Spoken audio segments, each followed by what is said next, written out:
නැකිටපන් පුතා උඹ දිනනකම් උඹේ කතාව එකෙක්වත් සත පහකට ගණන් ගන්නෑ.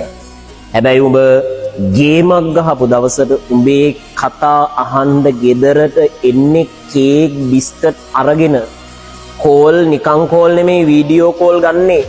උඹ පට්ට පොරක් වෙච්ච දවසට උඹේ කතන්දර අහන්න මුළු ලෝකෙම ඔයාගේ පස්සෙන්.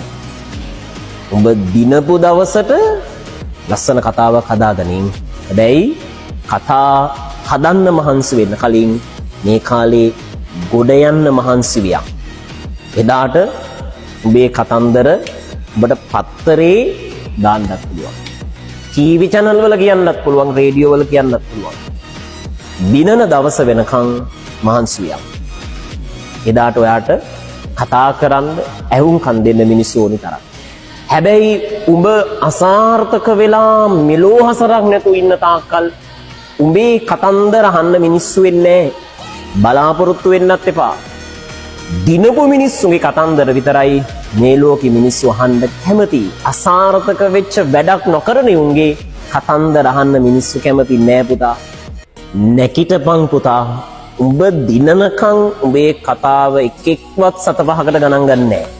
හැබැයි උඹ ගේමක් ගහපු දවසට උඹේ කතා අහන්න ගෙදරට එන්නේ කේක් බිස්කට්